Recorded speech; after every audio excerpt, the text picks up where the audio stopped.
Today, I want to talk about why a $7 loaf of bread has more to do with peace than you might think.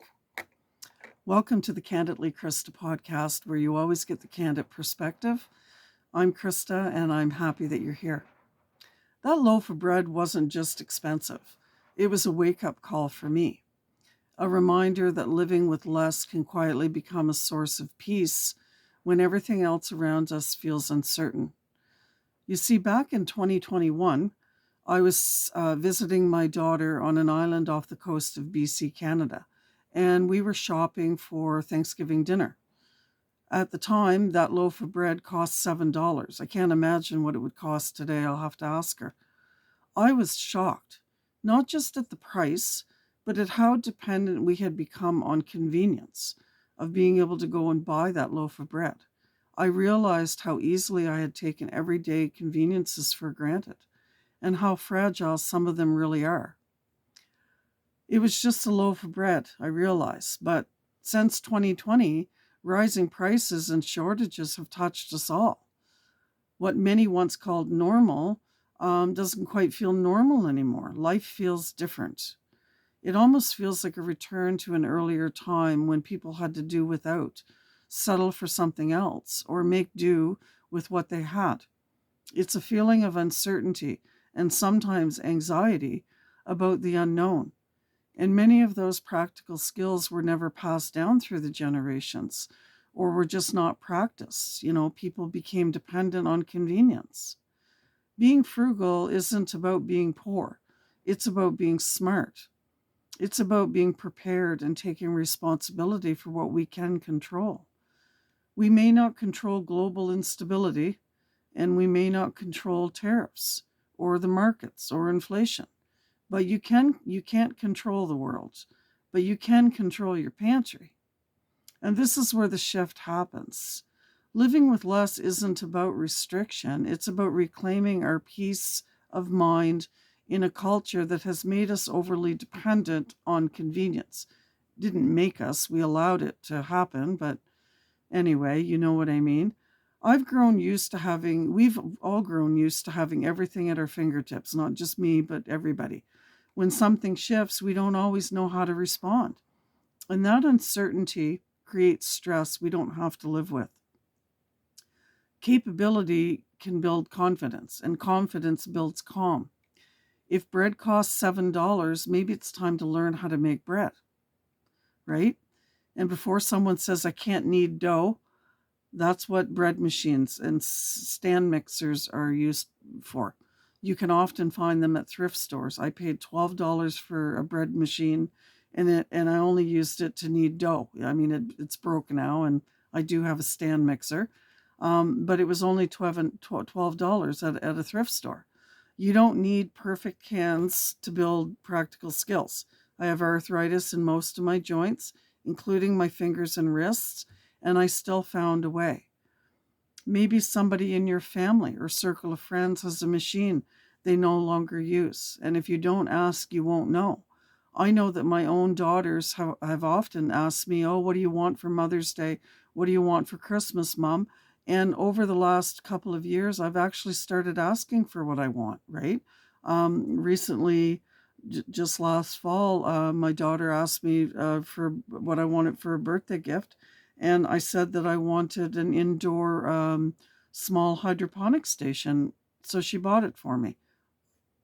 Yeah. So anyway, um, just ask. And if you don't have an oven basically to make bread, then maybe learn how to make flatbread in a frying pan or even the wraps, I should say. Actually, about 3 weeks ago, I learned how to make flatbread in a skillet, and it was actually delicious. I thought it was delicious for my first time, and I'll continue, improving maybe my skills on that. This isn't about becoming extreme or rigid or becoming a perfectionist at baking bread like your grandmother did. It's about remembering that we still can, and that flour, yeast, and salt still exist. And so does our ability to learn. The issue isn't ability, it's that we've outsourced too many basic life skills. And in doing so, we've outsourced our confidence. The same principle applies to food choices. If beef feels out of reach, I mean, my goodness, a good steak in my grocery stores is literally costing $50 and $60 just for one steak, you know, then maybe protein looks different for a season or two or three. Maybe we need to invest more in lentils and beans, eggs, yogurt, chicken, or pork. After all, protein is very important in our diet. And if chicken becomes too expensive, then buy the rotisserie chickens, right? Break it off, take it off the meat, portion it, freeze it, make stock from the bones. Don't throw those out. Stretch it and use it well. This isn't deprivation. It's about reclaiming control in a culture that quietly teaches dependence. Even if you're doing well financially, it's wise to keep our skills sharp. When we lose basic skills, we become more dependent on systems we cannot control.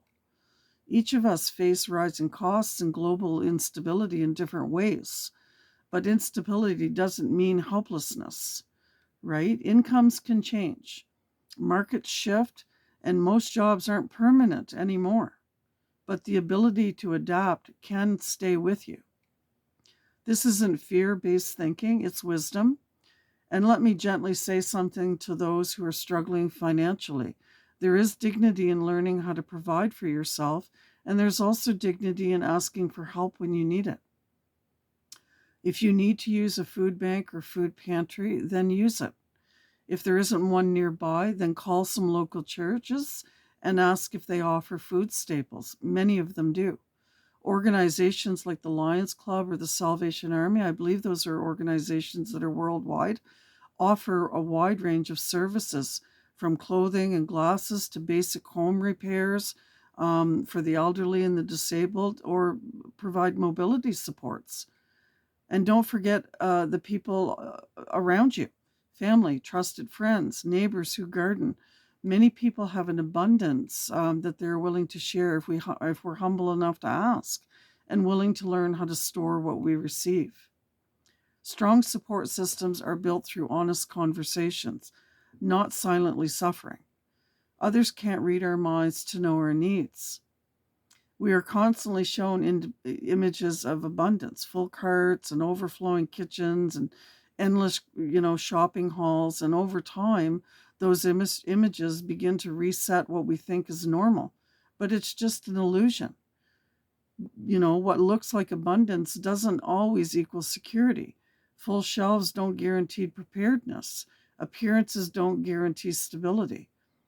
Maybe peace comes from knowing you could pivot if you had to. And I'm not judging anyone's grocery cart, believe me. I'm simply asking, are we sharpening our resilience or dulling it? These are good skills for every generation, for young adults building independence, for the parents that are balancing a mortgage, for the retirees stretching a pension. I mean, I live on a disability pension, so I know how it feels to have to stretch a budget. Living with less is about standing steady when things shift. It's about choosing intentional living over reactive living. And if this conversation sparks something in you, sit with it. You don't have to change everything tomorrow. Start with one small thing, just one habit. Maybe eating out less until the bills are paid down. Maybe not eating out at all until your bills are paid off or down. One skill, learning to make bread, yogurt, cheese, or starting a small garden. Maybe one thoughtful decision, choosing to build your confidence by increasing what you're capable of doing. I hope that you've enjoyed this conversation and perhaps have seen how reliance, on convenience can quietly steal our peace, more than we realize, actually. Occasionally, I will post a poll in the community page so you can help choose upcoming topics. This first topic was chosen by me, but future content will be shaped by your input over there. I truly value your input as we look at the world around us with more intention. Thank you for joining me today. And until we meet again, may God bless you. Bye for now.